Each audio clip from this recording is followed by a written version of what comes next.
and manje nalo ukholo lolu wena mfethu siqabanga ukuthi siyalazi sibe singali-understand. What are you saying?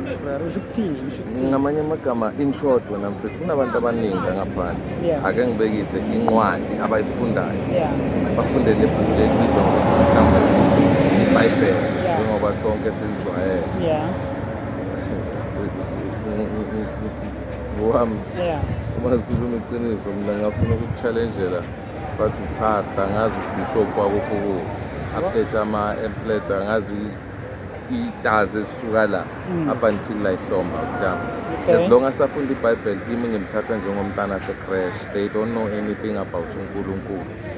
Number one, namhlanje if you want to know the true meaning of God and the true ways of living uNkulunkulu, you just have to look around ubheke izinto ezenzakalayo. So you know, by saying so ngichaza ukuthi lezi zinto ezenzakalayo angeke uzibone nje but sitsheliwe zona njengaseBhayibhelini.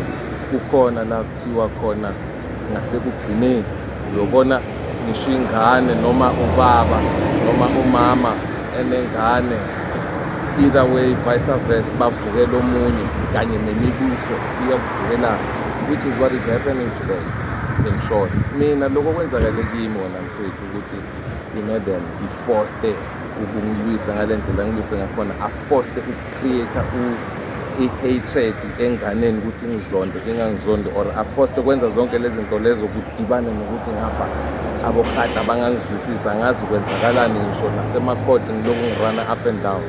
In short wena mfethu mina lokho ngiyakubona ukuthi vele kwenzeka phambi kwamehlo ami yiloko kufanele kwenzakala. Ku-understandwa yimi kuphela ngoba ngiyazi ukuthi mina lo nkulunkulu engimkhonzayo akusilo nkulunkulu lo bambiza or umbiza uhlanganise nenye into njengalabantu for instance abafunda iBhayibheli, that book of Babylon, I think probably maybe into efana naleyo. That book was even written by omunye umuntu. That guy King James was even gay. Umungenza enough research uyangithola wena mfethu. That is why ngithi I can challenge you abantu abakhulu abaqabanga ukuthi uNkulunkulu labamkhonzayo uye yena and bambiza ngokunye. Uyabona nje uJesu umama wakhe siyamazi sonke, umama Maria angisho namhlanje abantu babiza uJesu ngoNkulunkulu. eBhayibhelini akukho la ukuthi uJesu khona bizani mina ngoNkulunkulu, and akukho la uthola incwadi ebhale ukuthi ngokukaJesu njengoba lapha sizwa ngalama-hearsays amajida aboMateyu boMarko bakhuluma amanga bezwa ama-hearsays. uPaul wafika wayijika yonke lento wathi abadle nengulube. So konke lokho wena kwamanga. That is why even ngi-understand ukuthi even kwawona lamakhodi lawo siya kuwo bahluleka ukusi-understanda thina, bafunga ngawo lamaBhayibheli. Wena mfowethu ngingaba-challenge ngalokho ngani ngoba vele lento yenzeka phambi kwami ngiyayibona and it's been prophesied, so why not? And vele abantu abakhuluma iqiniso bayi-few. Kungako even the very same book which is the Bible they are reading iyasho ithi abayokugcwala ngisho lesandla sokunene labayobona mhlawumbe labakhona uku-understanda or labayongena. Kuningi wena mfowethu, siningi ikhiye kufanele kuziphathe nangabe umuntu uzokuvula kuleya ndawo. The only thing you need to do uku-understanda this whole situation.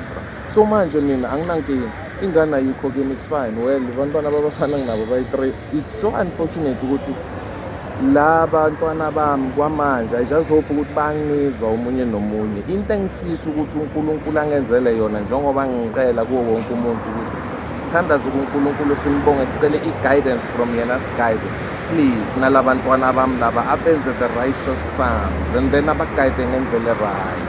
Ngiloko kuphela ngikubongayo kumdala. Okunye nokunye okuphilisayo lento engiyishoyo I challenge them right away. Ngifuna ezaphethe izitifiketi ezingaka. uNkulunkulu akafuni izitifiketi. That is why even mfowethu namazwi wakhe wokugcina aphuma from an unlearned prophet. Uyangithola? Yeah, if you will only do enough research uzobona ukuthi there is only one inkolo le ebalulekile kwayona iBhayibheli ikuthumela kuyo. Omunye nomunye sabangabantu bayidoje njengoba benze njalo kwasekuqaleni. Understand wena mfethu? That's how inkolo injalo. Singakhulumi ngithi mhlawumbe ngiyabhekisa ngithi sikhulume ngeChristians or sikhulume ngeJudaism or sikhulume ngani ngani. because mina naku ngine-Muslim, you know, singabali kanjalo sikhulume nje ngoNkulunkulu. uNkulunkulu akanamuntu omnyama, akana ini. Yabona thina ama-Muslim, yeah, ungaya manje eSwaziland, sikhuluma same lingo, same language, sithandaza ngesikhathi esiyi-one. Ungaya manje uye eCongo, uye eMorocco.